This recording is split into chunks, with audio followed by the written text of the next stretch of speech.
2018, 2019, 2020, starting to write this book, is that, oh, yeah, if it's a religion, as scholars and critical theorists have been saying for quite a while now, well, let's compare it to the other religions.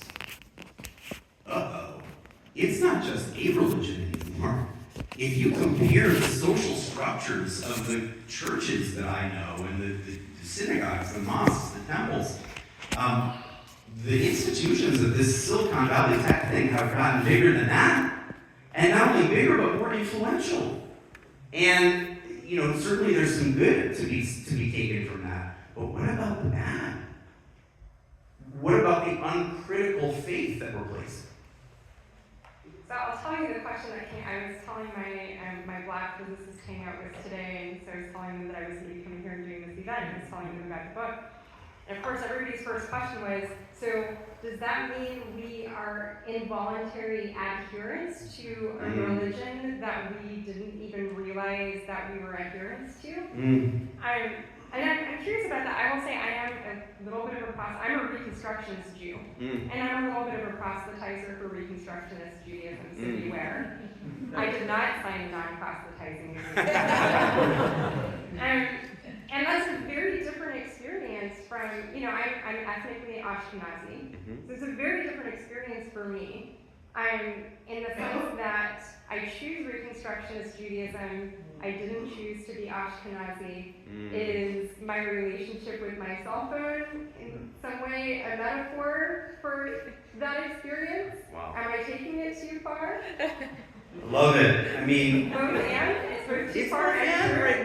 What I'm hearing you say, Chanda, is that there are aspects of your life and your identity that you choose richly, robustly, and some of those are religious choices for you. That this is something that I would even use the word as a spiritual conviction for you and commitment that you make, and I think that that's beautiful. I like the idea that even though the differences theologically between us are not extreme or even particularly large, that there is some difference there, maybe? I think in terms of belief, we're probably in the same category.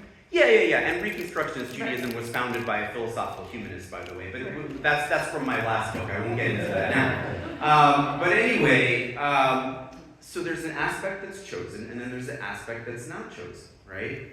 And, I think for most religions, there's both. There, it really is. There are things about our religious traditions, or even, let's say, our humanist communal commitments, because those are important too, and those are, real commitments too, and they're not just like the brilliant and infallible decisions of total genius when we become humanists, right? We're making our best bet about how to live our lives and who to be, and that's something that we should be proud of too. But anyway, so, religions have these chosen parts and these unchosen parts.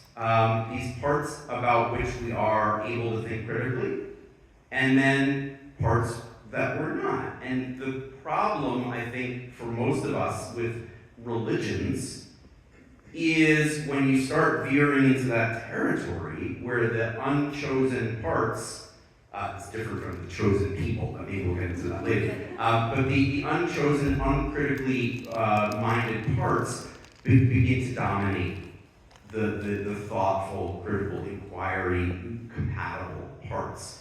And the question, if I'm raising one central question throughout much of this book, it's, I know that we might assume that tech is, more critically minded than not, but what if I give you 100 examples?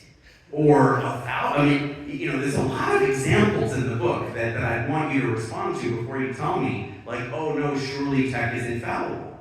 And by the way, I'll just say, since I guess I'm up here to sell stuff too, that what I tried to do was not only give just example after example, but to tell powerful and sometimes for me, even as the writer, very painful stories about how this came to be true, because I wouldn't believe it either if I were you. But then I had people tell me their stories about how a religious approach to tech was impacting their lives, and it was really difficult to hear. And although there's a humor to the book too, I want us to sit with the difficulty. I mean, so let me bring it back to the military for a second. Do that. I mean, partly because I was thinking about, half of MIT's budget is Lincoln Lab, which is a Department of Defense laboratory, right? I think that's not super well known. For those of us who live in Cambridge, they're a dominant taxpayer in our city, right? So there are a lot of ways that this shapes our lives in that sense. But we're also, we're in a moment, we're watching, for example, AI, the rise of AI, kind of, I would say the religion of AI or the sect of AI. Yeah. We're seeing, for example, that IDF has been using something that they're calling AI to select targets in Gaza. And the software, the targeting software that the IDF uses, which I believe has a 7-second, what it does is it gives a 7-second window to select a target for bombs that are produced in places like MIT. The target window, that 7-second window, is for a human to verify that the target is male. And that program, which has supervised or coordinated the dropping of, I believe, several Hiroshima's worth of megatonnage, target program is called Habsorah, which is the gospel.